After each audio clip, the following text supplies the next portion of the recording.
بسم اللہ الرحمن الرحیم۔ السلام علیکم ناظرین کرام، اسلامی کوالالمپور کانفرنس کو دنیائے اسلام کے ایک بڑے پلیٹ فارم کے طور پر دیکھا جا رہا ہے، جو 18 سے 21 دسمبر تک ملائیشیا کے دارالحکومت میں جاری رہے گی۔ اس سمٹ میں میزبان ملک ملائیشیا، پاکستان اور ترکی کی شرکت کو عالمی برادری، خاص طور پر عالم اسلام خصوصی اہمیت دے رہا تھا، لیکن عین وقت پر 3 بڑے اسلامی ممالک کا یہ اتحاد کرچی ہو گیا۔ جس جوش و خروش کے ساتھ اس سمٹ میں شرکت کی تیاریاں کی جا رہی تھیں، سعودی شاہ کی ایک نا سے وہ سارا جوش و خروش ہوا ہو گیا۔ قومی اور بین الاقوامی منظرنامے پر ہونے والی تبدیلیوں کو دیکھ کر لگتا ہے کہ پاکستان اس وقت عجیب صورتحال سے گزر رہا ہے، ایسی صورتحال جس کا حل شاید خود اس کے پاس نہیں ہے۔ خارجی طور پر مختلف بلاکس کا حصہ بننے کی خواہش رکھنے کے باوجود پاکستان خود سے اپنے طور پر فیصلہ نہیں کر پا رہا، اور اگر داخلی طور پر دیکھیں تو اداروں کے درمیان بظاہر نظر آنے والے کھچاؤ کے سبب ملکی ترقی اور خوشحالی کا سفر متاثر ہو رہا ہے۔ ناظرین کرام، کوالالمپور کانفرنس کا انعقاد پچھلے کئی سالوں سے ہو رہا ہے، جس میں ترکی، ایران، پاکستان اور دیگر اسلامی ممالک کے وزرائے خارجہ اور سربراہان مملکت شرکت کرتے ہیں، مگر شاید اس بار اس کانفرنس میں کچھ خاص ہونے والا تھا۔ یہی وجہ ہے کہ اس میں نہ صرف سعودی عرب نے خود شرکت سے واضح طور پر انکار کر دیا، بلکہ جن ممالک پر اس کا اثر چلتا تھا ان کو بھی روک دیا۔ ناظرین اکرام، آخر گڑبڑ ہے کیا؟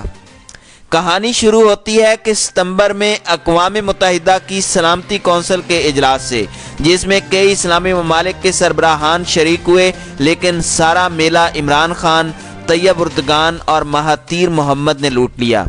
اس اجلاس میں تینوں برادر اسلامی ممالک کے سربراہان نے اتحاد اور تعلقات کو مزید آگے بڑھانے پر اتفاق کیا، اور یہ فیصلہ بھی ہوا کہ ان چیلنجز سے نمٹنے کے لیے یہ تینوں ممالک ایک ایسا مشترکہ ٹی وی چینل شروع کریں جو پوری دنیا تک نہ صرف واضح موقف پہنچائے، بلکہ دنیا بھر میں اسلام کے خلاف پھیلائے جانے والے منفی پروپیگنڈے کو بھرپور جواب بھی دیا جا سکے۔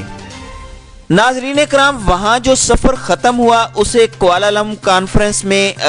وہیں سے شروع کرنا تھا، اور اس سفر میں مزید کئی اسلامی ممالک کو شامل کرنا تھا تاکہ اتحاد اور اتفاق پیدا کیا جا سکے، مگر اس پوری صورتحال کو سعودی عرب نے اپنے لیے خطرہ محسوس کیا اور یہ ماحول بنایا کہ جیسے یہ سمٹ اسلامی تعاون تنظیم OIC کو غیر فعال کرنے یا اس کی جگہ لینے کے لیے بلوائی گئی ہے۔ سعودی عرب کو ایسا لگا جیسے اس کانفرنس کی صورت اسلامی دنیا کا نیا بلاک بن رہا ہے جو OIC کی جگہ لے لے گا، اور اس طرح اسلامی ممالک کی قیادت کا تاج سعودی عرب کے سر سے اتر کر اس نئے بلاک کے ممالک کو حاصل ہو جائے گا۔ بلکہ گزشتہ روز OIC کے سیکرٹری نے یہ بیان بھی دے دیا کہ OIC کے پلیٹ فارم سے باہر کسی بھی قسم کا اجلاس بلانا اسلام اور مسلمانوں کو کمزور کرنے کے مترادف ہے۔ ناظرین اکرام، سوال یہ پیدا ہوتا ہے کہ پاکستان نے سعودی عرب کی بات کیوں مانی؟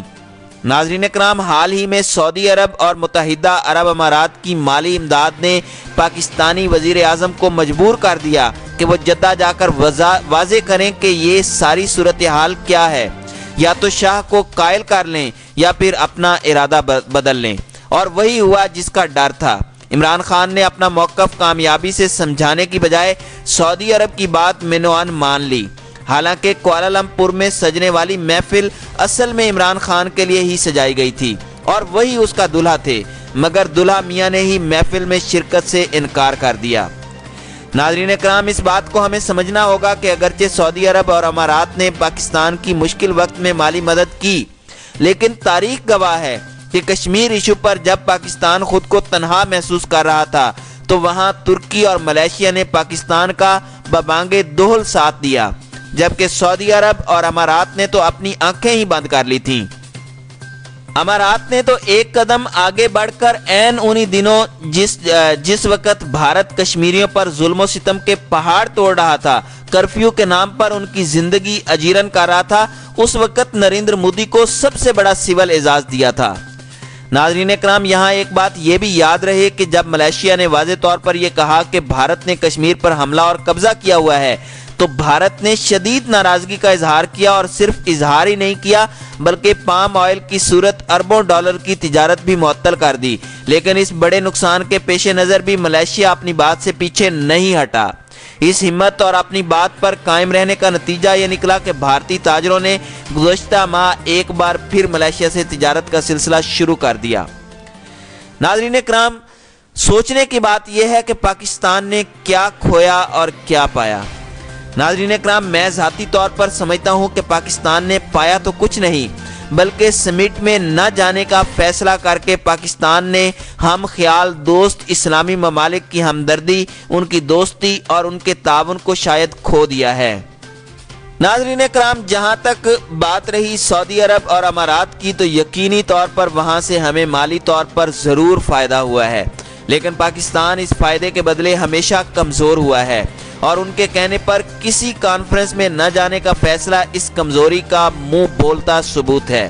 میں یہاں یہ کہہ سکتا ہوں کہ پاکستان سے ایسے سفارتی یو ٹرن کی امید قطعی طور پر نہیں تھی۔